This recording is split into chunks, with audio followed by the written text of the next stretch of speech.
life is way more than just, getting a degree, making accomplishments, and leaving a legacy. Life Absolutely. is, about also being inspirational and Hmm. understanding the power in that.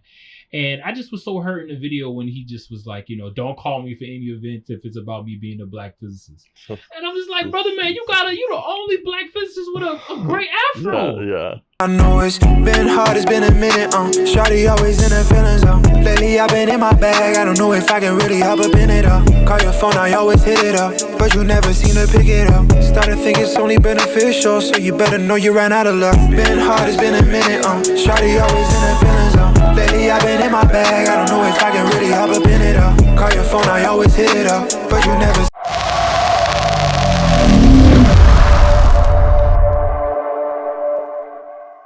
Say you're a black person. I want to cast you as a black person. I'm going to ask you black people questions. You have ghettofied the interaction. If I'm a black scientist to you, then I'm not actually a scientist to you. Yeah. You have Asterisk by your name. Yeah. you have constrained who and what I can be in your mind by even assigning that label. Is a balance between humility and pride. What do you think about that? Absolutely. It is crazy because we just did another song with In Demand, and that was one of my lines. Okay. Sometimes you got to set aside your pride, especially when you're in the classroom. One day a student might come in and they might be on 100 or 1,000. Yeah. And, you can't just be combative all the time. Sometimes, especially for a black male, we just have to humble ourselves. You said it perfectly, humility. Mm-hmm. You got to humble yourself and then, listen to what their problem might be. And then, you build that relationship. And then the next day, guess what? It's a whole nother day, so you can't carry that over into the things that you do, because if you do, it's going to wear you out and you're going to be burnt out. And the key word I said in there was balance. And I don't know if you know about the yin and yang symbol. Absolutely. And so, that's a Taoism. And essentially the symbol represents balance. Absolutely. But balance is not a static thing. It is a continuous thing. Yes. And that you have to, challenge your thinking when you grow and always want to grow, because balance is it's a forever continuous thing. And we talked about pride and how it can be, it can be a detriment, but it's also good time to have pride, especially now where, there's so many systems, so many powers, so many voices out there that are trying to take pride away, specifically pride away from black people, right? There's a lot of anti-blackness, when we talk about, just what's happening with the voter rights in Georgia, anti-blackness as it relates to, with police brutality, that's still going on. I don't know if you right now, France is going through like a kind of like a George Floyd right now. Okay. You heard about that? Like I haven't heard about it. Yeah, so there was a young BIPOC 17-year-old. He was killed by police officers doing a traffic stop. Okay. And literally, after that, they just protests, and literally going through the same thing we went through years ago. And so anti-blackness is real, but the key word I'm talking about right now, and I played the Neil deGrasse Tyson video because I was hurt, man. I was so hurt. I was listening to it. Yeah, I heard you. I didn't hear you, but I can understand your ways you might be hurt. And I played that specifically, and I wanted to wait until I started the podcast because, black physicists with a great afro. Yeah. I know, right? What do you talk about, man? Like, and so just, hearing his comments, I guess, would you say he has a point? I mean, you heard some of the commentators, and, we know what he meant by that, as black people, specifically when you are in you're a minoritized group, specifically when we talk about black physicists are only 1%. There's only 1% of black physicists in the world right now. Right. And so you can imagine he's probably one of the most famous black physicists. Absolutely. And so he probably gets a lot of events. He probably gets a lot of, just people coming to him, talk about this, talk about that, talk about this, talk about that.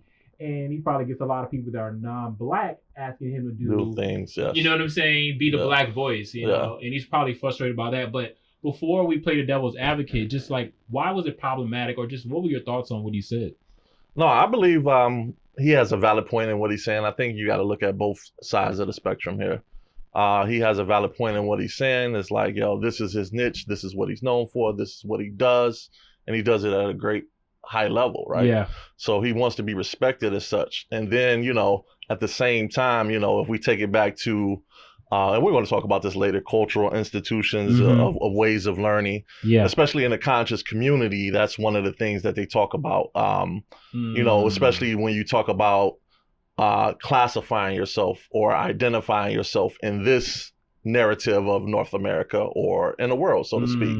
So when you look up the word black, what does that mean? You know, going back to the Malcolm X clip, you remember back in the Malcolm X movie when he showed the man what the meanings are between black and white in the dictionary. So when you put that forth, when you put that energy forth of having to always continuously defend yourself, you know, that takes up a lot of energy, and it can't take away from the narrative, or it can't take away from the greatness of which you exude to a certain point.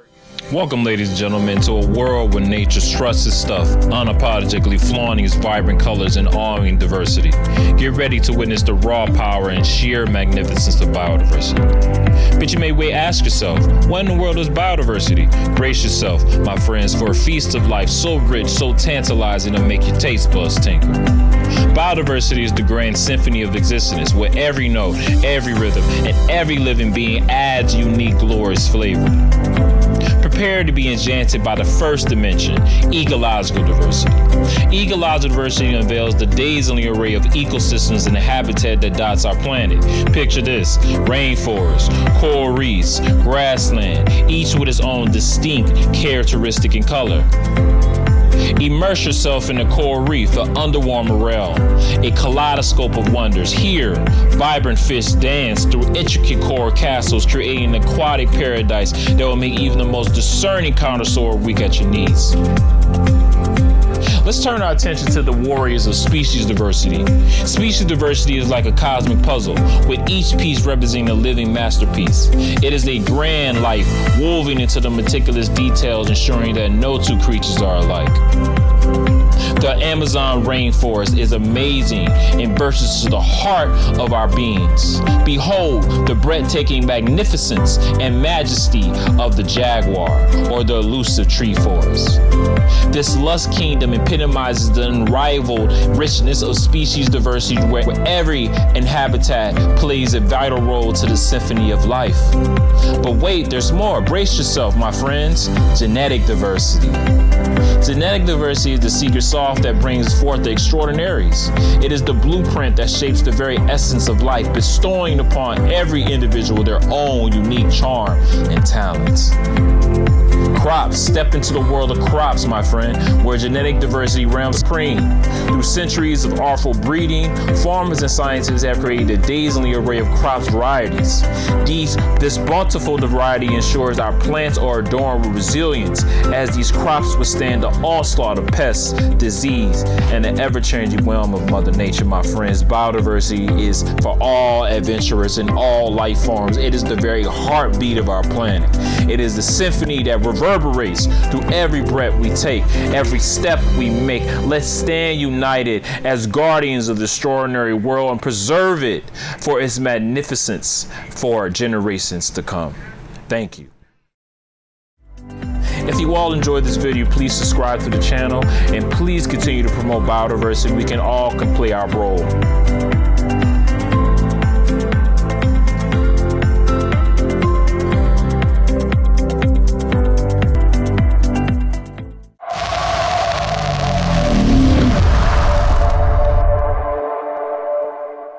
Certain point. Your inner culture, right? Your surface culture is taking over your inner culture, but we also have to understand that we have to be able to work between both worlds. There's no either or. You know, absolutely, that's what absolutely. was talking about, because white supremacy is continuous, and when we talk about black and specifically black power, right? You know, which was coined by Stokely Carmichael, also known as Kwame Ture. Yes.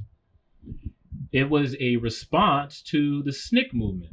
Yes. You know, and that was, you know, during Martin Luther King time. Student non-coordinating Student Nonviolent Coordinating Committee, yeah. right, which was a committee created by young college students. Started in Greensboro, North Carolina, I believe. And it was a response, you know, to the nonviolence response, you know, the nonviolence movement that Martin Luther King, not a response, but a complementary to it, because it was not similar to it, but it was, Stokely Carmichael said that we're no longer trying to sit and wait for them to be moral. They're already immoral. So we have to act differently. And continue to expose their thought process. Make sure you put the mic up. Okay, and expose their thought process.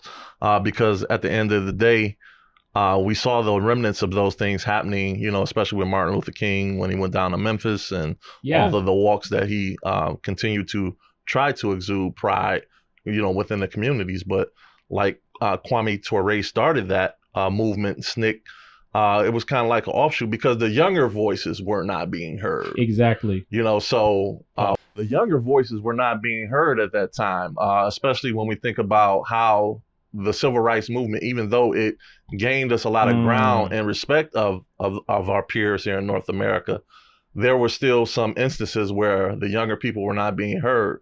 And remember that the civil rights movement was still staged by these black bourgeoisie or boule people who were putting forth this energy and effort. Yeah. So especially when we think about Rosa Parks and the young lady who preceded her by not giving up her seat on the bus stop. But then, you know, as the civil rights started to gain ground, they were like, well, we need to stage something that's going to be a little bit more appealing to apathetic, or whether these people start to have more empathy for us. And then we'll start to be able to gain ground and have video footage and you know, expose them across the world. So that's what Kwame Ture did on the opposite end, was like, yo, well, we have this young energy that wants to be heard as well. So we're going to start this movement, and, you know, we're going to continue to, you know, at the same time meet up with the older people, but we're going to have our own way of doing such. And it was a more aggressive response, would you say, or it was different dynamics, or it was unorthodox compared to what the previous responses were to civil rights? Yeah, I would definitely say it was a more aggressive response, because remember, revolutions are usually carried out by the youth.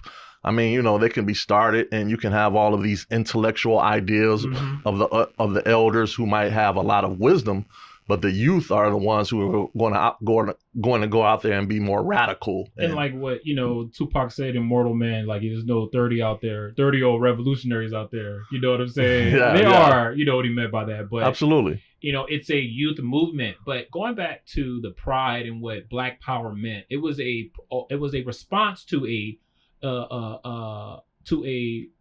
white supremacy, right? Because so many systems, specifically when you talk about the Black Panthers, right? You know, they were going through, you know, police brutality, you know, segregation, redlining, and they were responding to those systems. And so they had to say power and Blackness and put it together, because there were so many negative things in Blackness on the news, negative thing in Blackness through the voices, negative in Blackness through the other people that didn't see them as human beings. We had to put a positive connotation to it. Absolutely.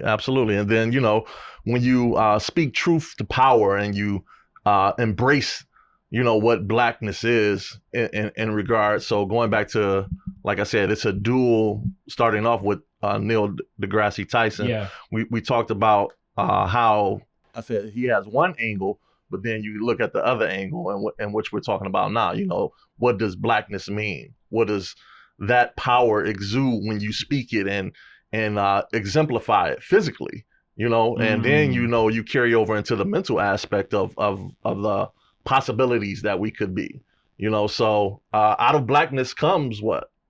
Everything.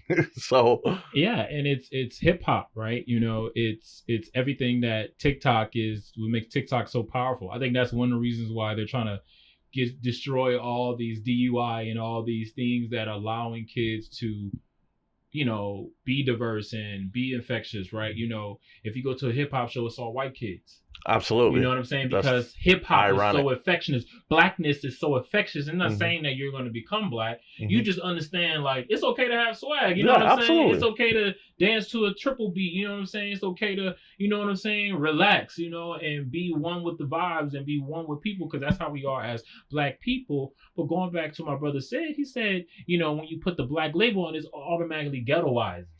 And I'm just like, brother, man, when we call Black Detroit or Detroit a black city, you saying that Detroit is a ghettoized city? You know what I'm saying? I hear. I mean, sometimes, you know, when you listen to even some of our greatest scholars, sometimes they can become too intellectualized. You know, so I think that I hear what he's saying, but at the same time, you know, on the other side of the fence, you know, we're embracing that.